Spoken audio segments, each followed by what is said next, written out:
things that we haven't actually, we thought we were going to discuss pregnancy in adolescents and children, but we now get children who are pregnant at the age of 10. We have seen that. It's been documented. It's not a new thing.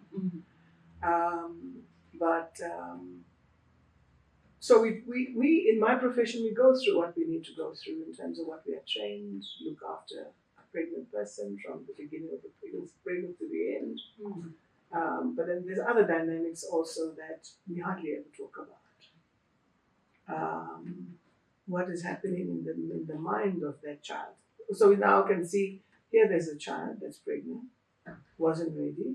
It wasn't part of my plan to get pregnant. Now I'm pregnant. Wasn't part of my parents' plan either for me to get pregnant. So all of us have been landed, we're now in this environment, in this place that we find ourselves, where none of us were ready, none of us were prepared. Now what do we do? And it's a question of now what do all of us do? Because there's many dimensions you can look at it at to say, okay, those who decide they're going to terminate this pregnancy, look, I wasn't ready for it. I wasn't ready financially. I wasn't ready emotionally. I wasn't ready psychologically.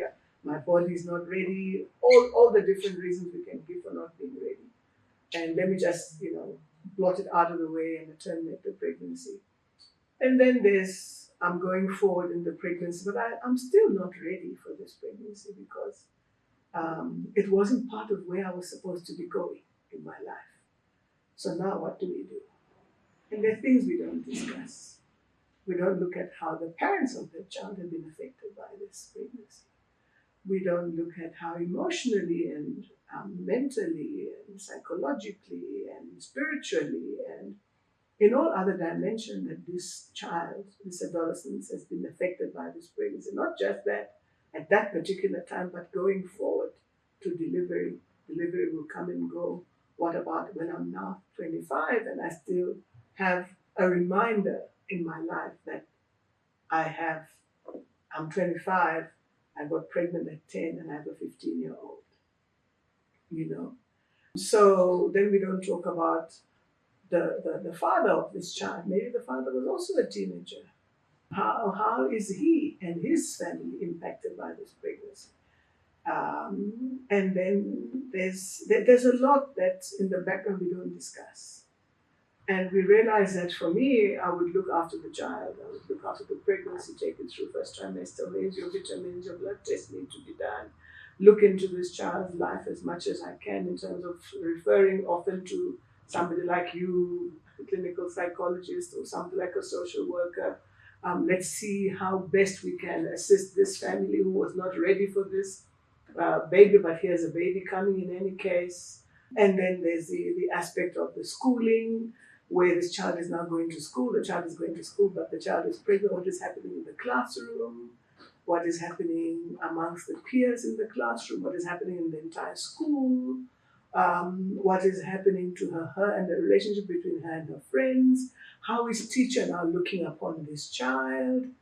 Because she still remains 10 years old. She's still 10, So there's a lot that we don't unpack.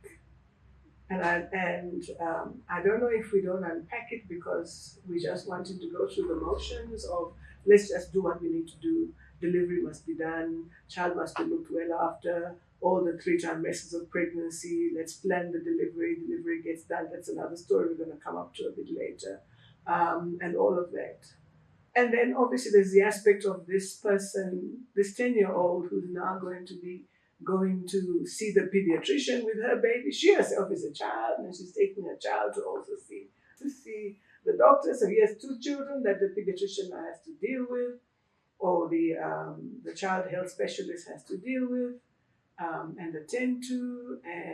And she's still growing, bones are still growing, mind is still growing, academically she's still growing. So there is a lot that when we go back to primary relationship, to say this is a lot that is now an impact on somebody who hasn't even been born yet. Because now we're just talking about the ones we are seeing.